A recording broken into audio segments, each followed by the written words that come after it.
নমস্কার। আজ একটু সময় পেয়েই আপনাদের সামনে চলে এলাম একটা ছোট্ট ঘটনা উল্লেখ করার জন্য। ঘটনাটা আমাকে বেশ বিস্মিত করেছে। তো হঠাৎ একদিন মানে ওই 2-1 দিন আগের কথা বলছি আর কি। তো একটা ভিডিও চ্যাট আমার নজরে পড়ল। একটি মেয়েটির নাম অদ্রিজা সরকার, বাড়ি কানাজুলি, বাবার নাম অপূর্ব সরকার। তো যেহেতু প্রতিটি ক্লাসের একটি করে গ্রুপ আছে তাদের দিদিমণিদের সঙ্গে, এবং আমাকেও প্রত্যেকটা গ্রুপের সঙ্গে লিঙ্ক করা আছে, তাই আমার সামনে এই ভিডিও চ্যাটটা আমার সামনে উঠে আসে।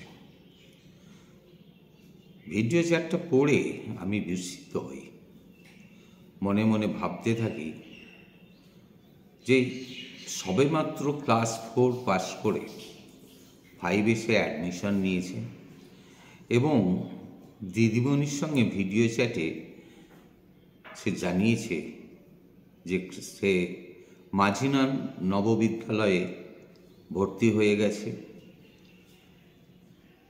এবং এখানে পড়ার স্মৃতিটা সে কখনোই ভুলতে পারবে না, মনে রাখবে, এইভাবে একটা স্বীকৃতি দিয়েছে।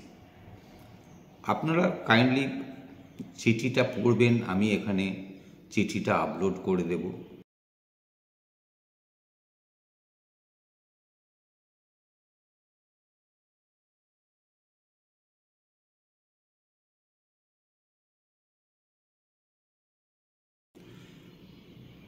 তো আমার বিস্মিত হবার কারণ হচ্ছে একটাই, যে মেয়েটি ক্লাস 4 স্ট্যান্ডার্ড এডুকেশন কমপ্লিট করে সবেমাত্র ক্লাস 5-এ ভর্তি হয়েছে।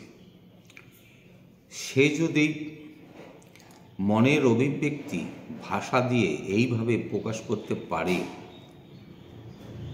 আমি বলবো তার অভিব্যক্তি প্রকাশের ক্ষমতা যথেষ্ট বেড়ে গেছে, সে আরও বড় হবে।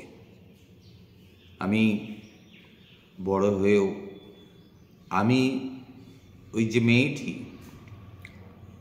অদ্রিজা সরকার, ওকে আমি শ্রদ্ধা জানাবো, তার সঙ্গে শ্রদ্ধা জানাবো আমাদের দিদিমণি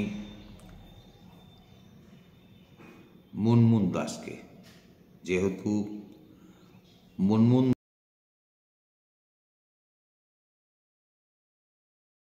দাস ওদের শিখিয়েছে এবং মেয়েটি মুনমুন দাসের কাছ থেকে শিখেছে।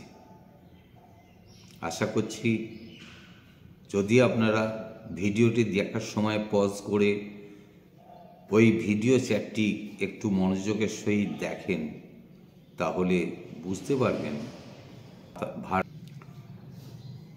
কত সুন্দর। আপনাদেরও মনে হয় ভালো লাগবে। দেখুন তাদের ভিডিও চ্যাটটি। নমস্কার।